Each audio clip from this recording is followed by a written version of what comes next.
बड़ी प्यारी कथा है।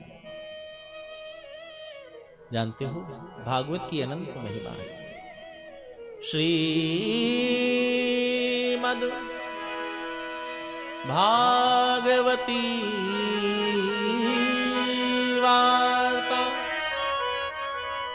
भवरोग विनाशिनी। एक बात बताओ, किसी को बुखार आ जाता है तो क्या करते हैं? औषधि खाते हैं, गिलोय खाते हैं। आज के समय में जो विभिन्न प्रकार की औषधियां हैं, हो सकता है पैरासिटामोल खाते हैं, हो सकता है गर्म पानी पी करके अपने उस ज्वर को शांत करते हैं। करते तो औषधि ही है ना। हाँ, तो जिस प्रकार से बुखार रूपी रोग की औषधियां विभिन्न प्रकार की हैं, उसी प्रकार से एक रोग है हमारे और तुम्हारे जीवन में। क्या? भव रोग। भव रोग का अर्थ है संसार में आना और जाना। ये भव रोग है। पुनरपि जन्मम पुनरपि मरणम पुनरपि जननी जठरे शयनम। ये भव रोग है। बार बार माँ की कुक्षी में जाकर के जठर में शयन करना, बार बार जीवन, बार बार मरण, बार बार वृद्धावस्था, बार बार रोग, बार बार मोह, ये सब क्या है? ये भव रोग है। बार बार पुनर पुनर पुनर पुनर पुनर। तो प्यारे, इस भव रोग को नष्ट करने की भी तो कोई औषधि होगी। तुलसीदास जी ने बड़े दिव्य भाव से कहा कि रोग घटे कछु औषधि खाए। मानो इस बात से तुलसीदास जी ने सारे रोगों की बात की है। संसार के रोग भी औषधि से दूर होते हैं, और जो सबसे बड़ा रोग है कौन सा? भव रोग, वह भी औषधि से दूर होता है। लेकिन भव रोग की औषधि क्या है? सद्गुरु वेद वचन विश्वास। सद्गुरु वेद वचन विश्वास। सद्गुरु वेद वचन विश्वास। सद्गुरु वेद वचन विश्वास। सद्गुरु का वचन, वैद्य की औषधि, ये सब महाराज औषधि है। सद्गुरु वचन के द्वारा आपकी औषधि कर देगा, ऑपरेशन कर देगा, आपको ठीक कर देगा। उसके शब्द में, उसके वचन में महाराज आप विश्वास रखो। वैद्य की औषधि में आप विश्वास रखो, तर्क नहीं। तर्क से आपका पतन है। और आज वही सद्गुरु के वेदी बनने का अवसर आ रहा है। भागवत कथा सुखदेव के कारण है, तो सद्गुरु के वेदी का अवसर आ रहा है। कल की कथा में सुनेंगे। तो प्यारे, आज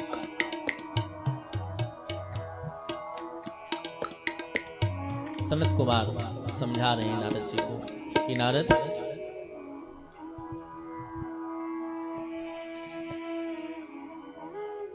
एक ब्राह्मण है आत्मदेव, भगवान का भक्त है। अब भक्त है तो मुक्त होना चाहिए, लेकिन जरूरी नहीं कि जो भक्त हो वो मुक्त हो। कई बार भक्त भी बंधन में रहता है, और कई बार नहीं, अनेक बार भक्त बंधन में रहता है। और कई बार तो भगवान ही अपने भक्त को बंधन में डाले रखते हैं। अनेक बार जानबूझ करके भक्त के आसपास बंधन बनाए रखते हैं भगवान। क्यों? क्योंकि ये जो मेरा भक्त है ना, ये कदाचित अगर संसार के बंधन से मुक्त हो जाएगा तो मुझे अपने बंधन में बांध लेगा। इसीलिए भगवान भक्त के पास बहुत से बंधन बांध देते हैं। तो भगवान का एक भक्त है, नाम है आत्मदेव। आत्मज्ञानी है, विद्वान है, पढ़ा लिखा है, गीता का पाठ करता है। विवाह हुआ, धुंधली नाम की पत्नी है, लेकिन पटरी नहीं खाई। गुण तो मिले थे, लेकिन सब बेकार हो गए। कई बार होता है, हम लोगों के पास अक्सर आते हैं लोग, कहते हैं महाराज जी गुण तो 28 मिले थे, लेकिन घर में हमें कहना पड़ता है साहब कि गुण से कुछ नहीं होता।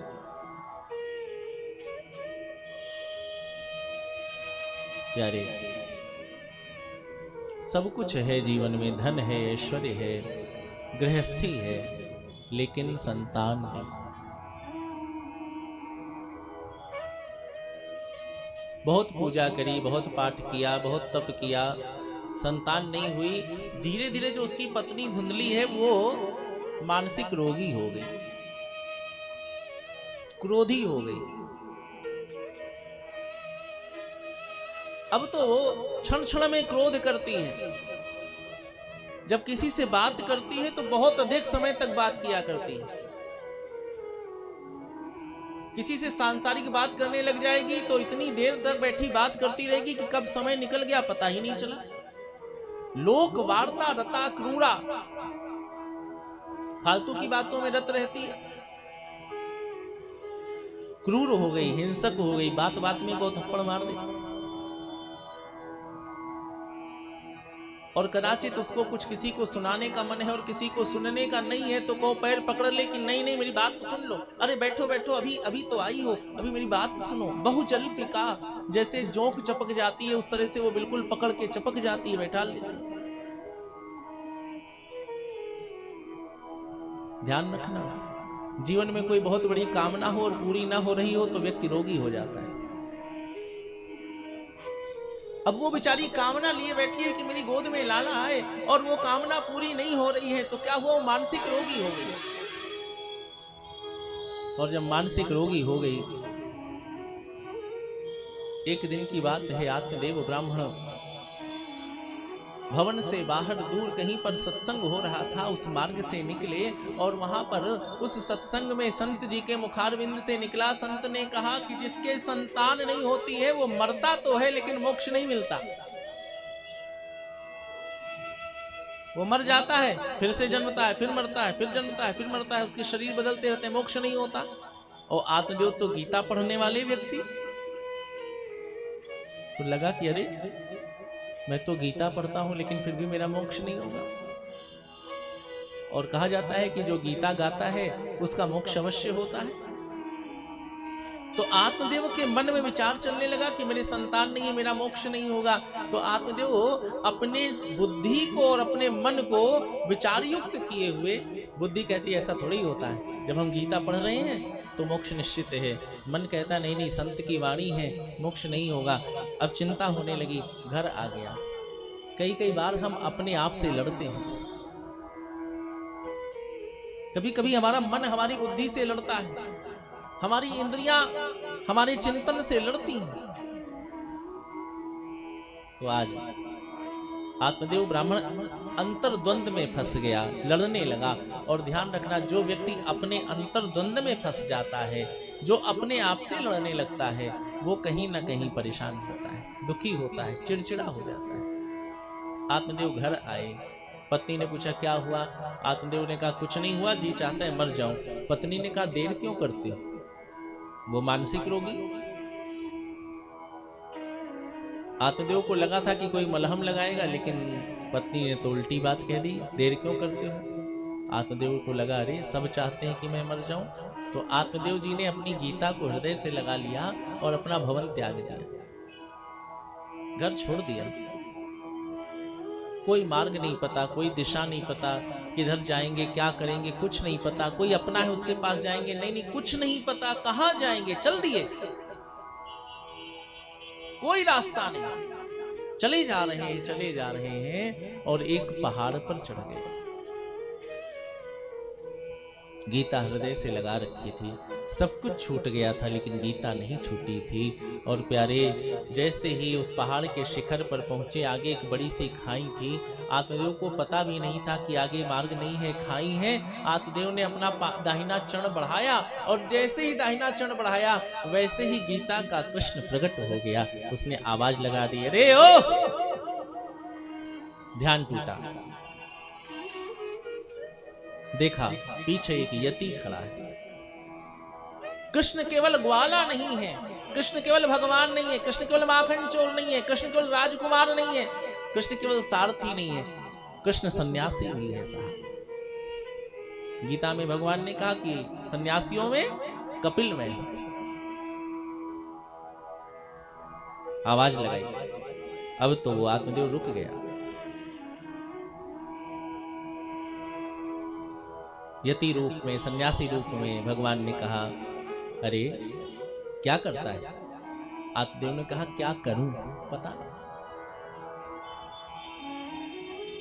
यति ने कहा, तू आत्महत्या कर रहा था। आत्मदेव ने कहा, मुझे नहीं पता मैं क्या कर रहा था, और मेरा जीवन है भी किस कारण से, क्या है जीवन में।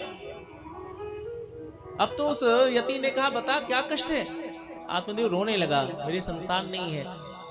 उस सन्यासी ने कहा, तेरे एक जीवन में नहीं, अपितु तेरे 7 जीवन में संतान नहीं। तू 7 बार जन्म ले, फिर भी तेरे जीवन में संतान नहीं।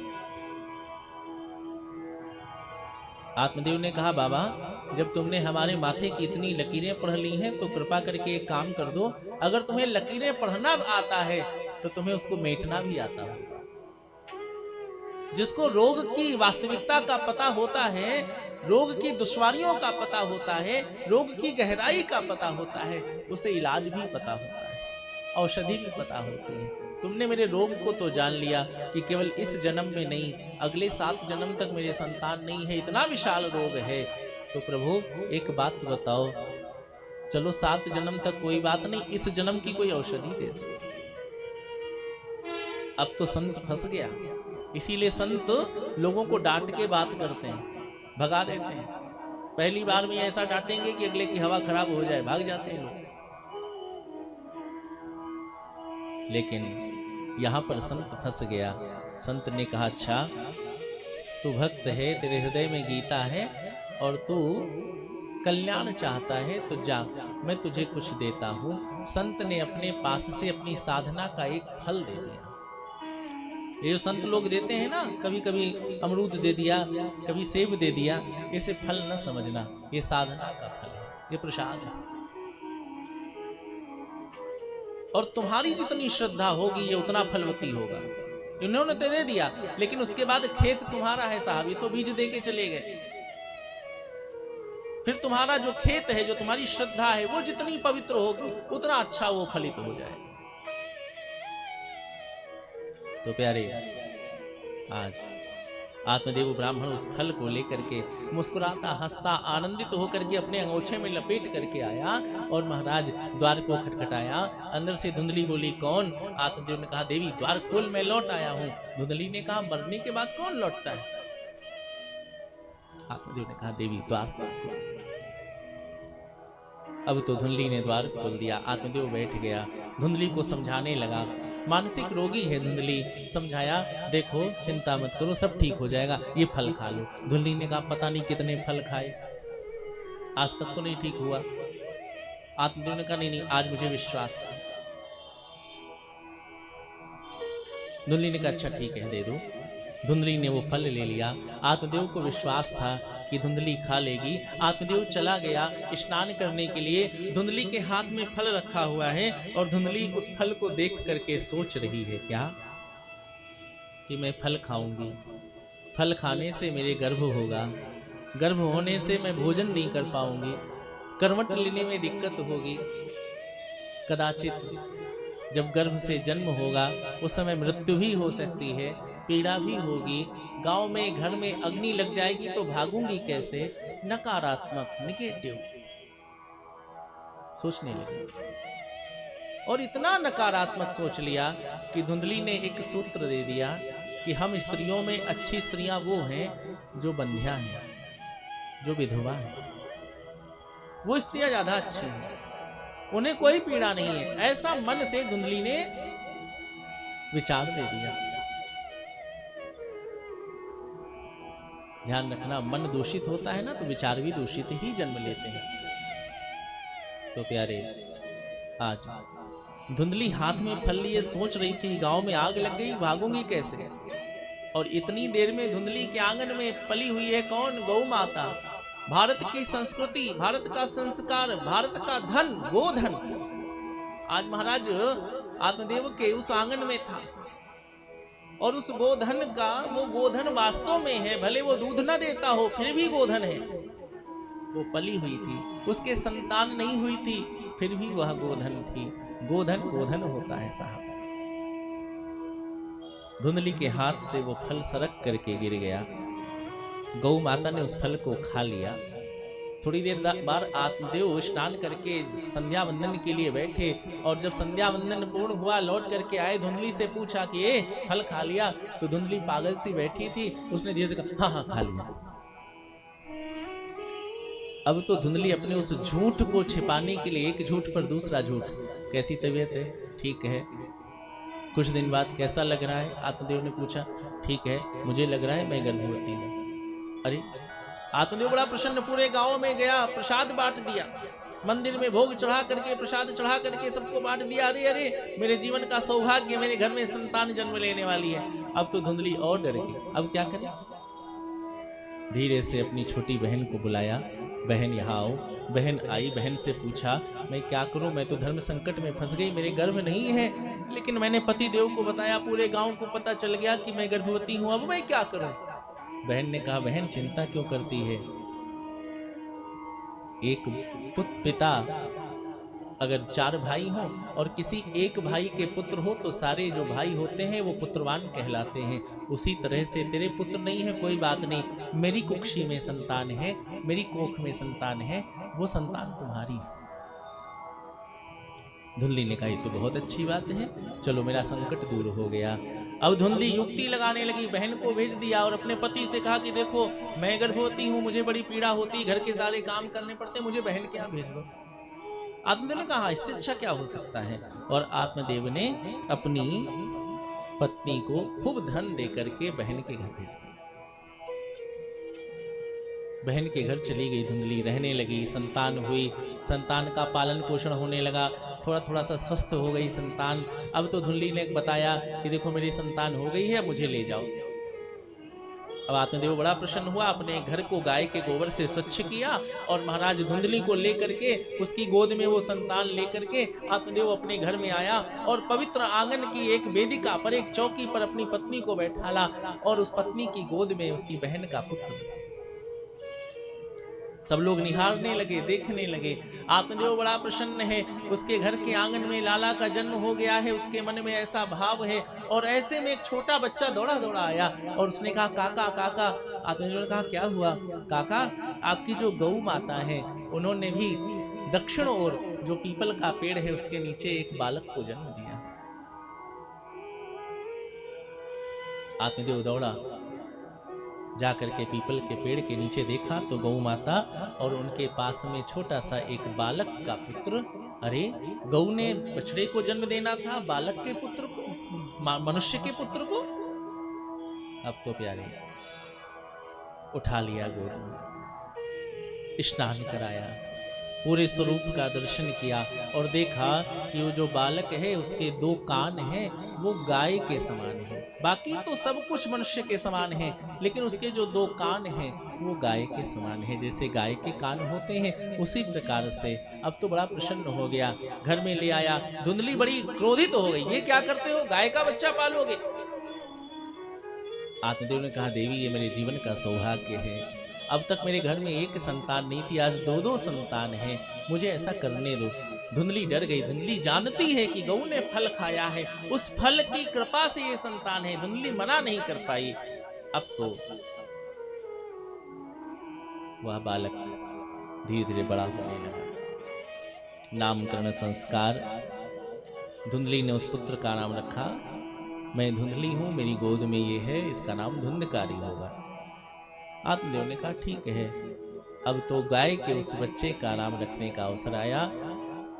आज आत्मदेव ने बड़े प्रसन्न भाव से कहा कि इसके जो कान हैं गऊ के समान हैं। ऐसा लगता है कि गऊ के आशीर्वाद से, गऊ की कृपा से ये हमारे घर में जन्मा है, इसलिए मैं इसका नाम गोकर्ण रखूंगा। अब तो गोकर्ण जी का नामकरण संस्कार हो गया।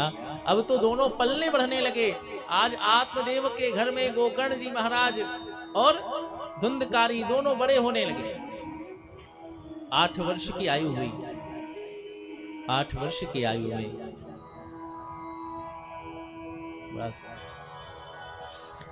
नारायण, चलिए संक्षिप्त में,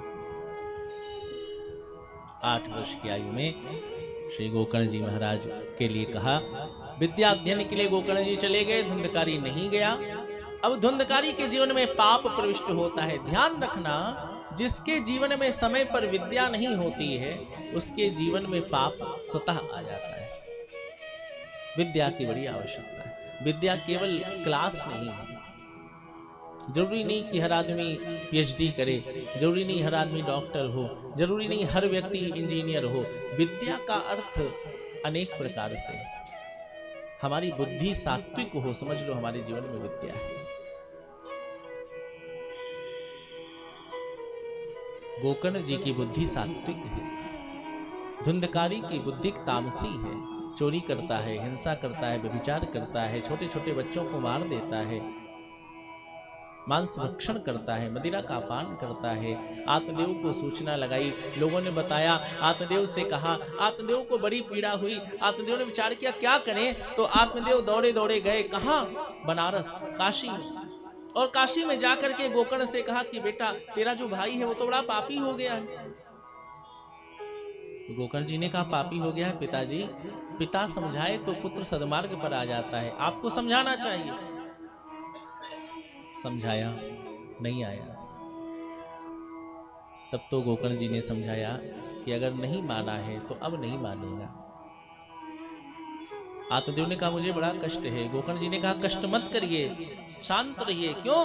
क्योंकि पिताजी आपके मन में अपने पुत्र के प्रति लगाव है, आपके मन में अपने परिवार के प्रति लगाव है, आपके मन में अपने शरीर के प्रति लगाव है। ये जो लगाव है इसे शांत करिए, सब ठीक होगा।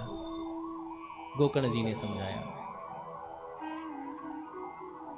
देहे स्थिमांस रुधिरे भीमितिं त्यजत्वम् जाया सुतां दिशु सदा ममतां विमुञ्च। पिताजी, देह में, शरीर में, अस्थि में, मांस में, ये जो देह है इसमें अपनी बुद्धि को हटाइए। अपने संसार में, अपने परिवार में जो आपकी बुद्धि है इसको हटाइए। और पश्यानिशं जगदिदं क्षणभंग निष्ठं वैराग्य राग रसिको भव भक्ति निष्ठः। पश्यानिशं, संसार की नश्वरता को देखिए। सबसे बड़ी बात है, जो व्यक्ति संसार की नश्वरता को जान लेता है उससे पाप नहीं होते। अब कई बार लोग जान तो लेते हैं लेकिन फिर उसे मानते नहीं। लेकिन अगर जान लो, मान लो तो फिर पाप नहीं होता। पश्यानिशम जगदिदम क्षणभंग निष्ठ। ये संसार नश्वर है। बहुत अधिक धन कमा लोगे तो भी कोई लाभ नहीं है, ले नहीं जा पाओगे। बहुत बड़ी सम्मान, बहुत बड़ा मान कर लोगे तो भी उसका कोई ऐसा लाभ नहीं है। सबसे बड़ा लाभ है कि अपनी आत्मा को पहचान लो। मनुष्य शरीर के बाद अगर कोई अन्य जीव का शरीर मिल गया तो जान लेना तुमने अपना पतन कर लिया, आत्मघात कर लिया। तो प्यारे, गोकर्ण जी ने आज समझाया, आत्मदेव का मन शांत हुआ। भगवान विश्वनाथ की भक्ति करते हुए उसकी सदगति हो गई। इधर धुंधकारी बड़ा हो गया, वैश्याओं को घर में ला करके रख लिया।